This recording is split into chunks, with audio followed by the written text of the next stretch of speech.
காவிரி ஆற்றில் வெள்ளம் ஏற்பட்டிருக்கிறது. குறிப்பாக மேட்டூர் அணையிலிருந்து திறக்கப்பட்ட 1,00,000 கன அடி நீரானது தற்போது திருச்சி மாவட்ட எல்லையை தொட்டிருக்கிறது. நேற்று இரவிலிருந்து பாத்தீங்கன்னா காவிரி ஆற்றில் 1,00,000 கன அடி தண்ணீர் திறந்து விடப்பட்டிருக்கிறது. குறிப்பா பார்க்கலாம், எனக்கு பின்னாடி கடல் போல காட்சியளிக்கக்கூடிய இந்த காவிரி ஆறை நீங்க பார்க்கலாம். மேட்டூர் அணை பகுதிக்கு வினாடிக்கு 1,25,000 கன அடி தண்ணீர் வந்து கொண்டிருக்கிறது. கேரளா மற்றும் கர்நாடக பகுதியில் பெய்து வரும் கனமழையின் காரணமாக காவிரி நீர்பிடிப்பு பகுதியில் அதனால் ஏற்பட்ட வெள்ளப்பெருக்கின் காரணமாக நீர்வரத்து ஒகேனக்கலுக்கு 1,25,000 கனஅடியாக இருக்கிறது.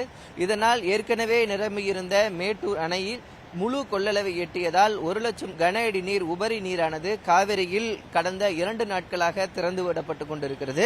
அந்த நீரானது தற்போது இந்த திருச்சி மாவட்டத்திற்கு வந்திருக்கிறது. இதனால் இந்த திருச்சி முக்கொம்பு மேலணை பகுதியில் தண்ணீரை திறந்து பிரித்துவிடும் பணியானது தற்போது தொடங்கி இருக்கிறது. பார்க்கலாம் எந்த அளவுக்கு காவிரி ஆற்றில் வெள்ளம் கரை புரண்டு ஓடிக்கொண்டிருக்கிறது என்பதனை. குறிப்பாக 8 மாவட்டங்கள், காவிரி கரையோரம் இருக்கக்கூடிய 8 மாவட்டங்கள், டெல்டா மாவட்ட பகுதிகளுக்கு எச்சரிக்கையானது விடுக்கப்பட்டிருக்கிறது. இந்த காவேரி முக்கொம்பு மேலணை பகுதியில் தான் பாத்தீங்கன்னா காவேரி கொள்ளிடம் என்று, ஏன்னா அதுவரைக்கும் அகண்ட காவேரியாக வரக்கூடிய காவேரி காவேரி கொள்ளிடம் என்று 2ஆக பிரிக்கப்படுகிறது. காவிரியினுடைய பெரு வெள்ளம் ஏற்படக்கூடிய பெரு வெள்ளமானது கொள்ளிடம் ஆற்றில் பிரித்து விடப்படுகிறது. குறிப்பாக இப்போது 1,27,000 கன அடி தண்ணீர் வர தொடங்கி இருக்கிறது. அப்படின்னா அதில் 97,000 அளவு கன அடியானது கொள்ளிடம் ஆற்றில் பிரித்து விடப்படுகிறது. ஒரு 27,000 கன அடி நீர் காவிரி ஆற்றில் திறந்து விடப்படுகிறது.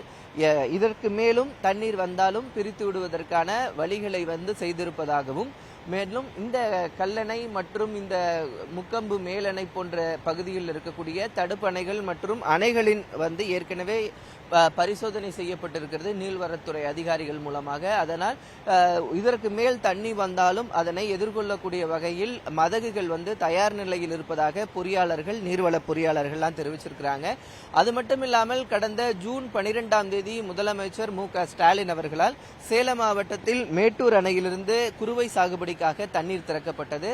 அதற்கு பிறகு கல்லணையிலிருந்து குறுவை சாகுபடிக்காக டெல்டா மாவட்டங்களுக்கு திறந்துவிடப்பட்டது. டெல்டா மாவட்டங்களான தஞ்சாவூர், மயிலாடுதுறை மற்றும் திருவாரூர், நாகப்பட்டினம் மாவட்டங்களுக்கு தண்ணீர் திறந்து விடப்பட்டது. முதல் முறையாக ஒரு முதலமைச்சர் கல்லணையிலிருந்து தண்ணீர் திறந்து விட்டது இந்த முறைதான்.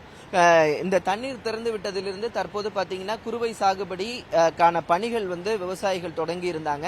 ஆனா தண்ணீர் திறந்து விட்ட பிறகு முழுமையாக திருவாரூர், நாகப்பட்டினம் மாவட்டங்களுக்கு குறிப்பிட்ட அளவு தண்ணீர் சென்று சேரவில்லை, கடைமடை பகுதிகளுக்கு தண்ணீர் சேரவில்லை என்று சொல்லிக் கொண்டிருந்த நிலையில தற்போது தண்ணீர் வரத்து அதிகமாக இருப்பதன் காரணமாக, இந்த தண்ணீர் காவிரி ஆற்றில் அதிகம் தண்ணீர் திறக்கப்படுவதன் காரணமாக அந்த கடைமடை பகுதிகளுக்கு வரைக்கும் முழுமையாக இந்த தண்ணீர் சென்று சேருவதற்கான வாய்ப்புகள் இருப்பதாக பார்க்கப்படுகிறது.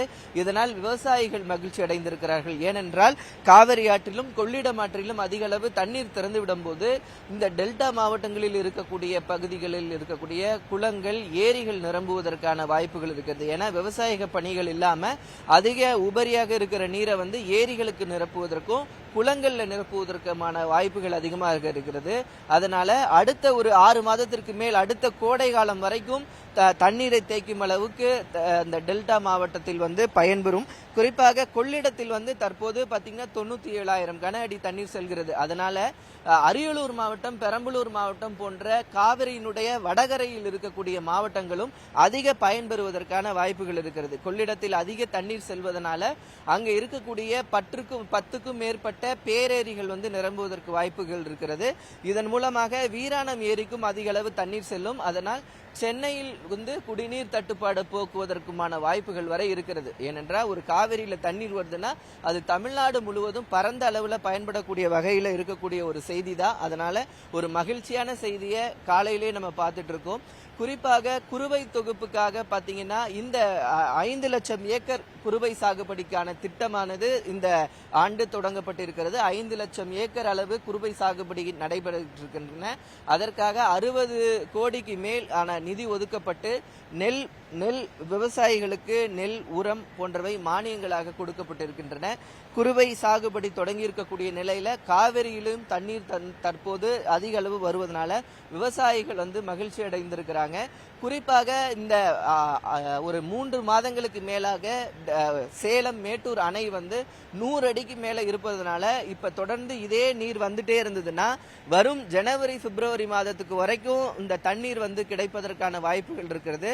அதனால குறுவை சாகுபடி முழுமையா பாத்தீங்கன்னா தண்ணீர் கிடைப்பதற்கான வாய்ப்பு இருக்கு. ஏன்னா இது மட்டும் இல்லாம தென்கிழக்கு பருவமழையும் பெய்ய தொடங்க இருக்கிறது. அதனால தண்ணீர் தட்டுப்பாடு இந்த ஆண்டு முழுமையாகவே அடுத்த ஆண்டு பாதி வரைக்கும் பாத்தீங்கன்னாலே கோடை காலம் வரைக்கும் பார்த்தாலே தண்ணீர் தட்டுப்பாடு குறைவதற்கான வாய்ப்புகள் அதிகம் இருக்கிறது. இது ஒரு காவிரியில் தண்ணீர் 1 லட்சம் கன அடி தண்ணீர் வருவது மிகவும் மகிழ்ச்சியான செய்தியாக இந்த டெல்டா மாவட்டங்களில் பார்க்கப்படுகிறது. குறிப்பாக அடுத்த பிப்ரவரி மாதத்துடன் பாத்தீங்கன்னா இந்த காலம் முடியக்கூடிய சூழ்நிலையில இன்னும் தென்கிழக்கு பருவமழை வடகிழக்கு பருவமழை இருக்கிறது. அதனால தண்ணீர் நிரம்பி வருவதனால விவசாயிகள் அதிக அளவு மகிழ்ச்சி அடைந்திருக்கிறார்கள். காவிரியில் தற்போது 1 லட்சம் கன அடி தண்ணீர் வந்து கொண்டிருக்கிறது. அதனுடைய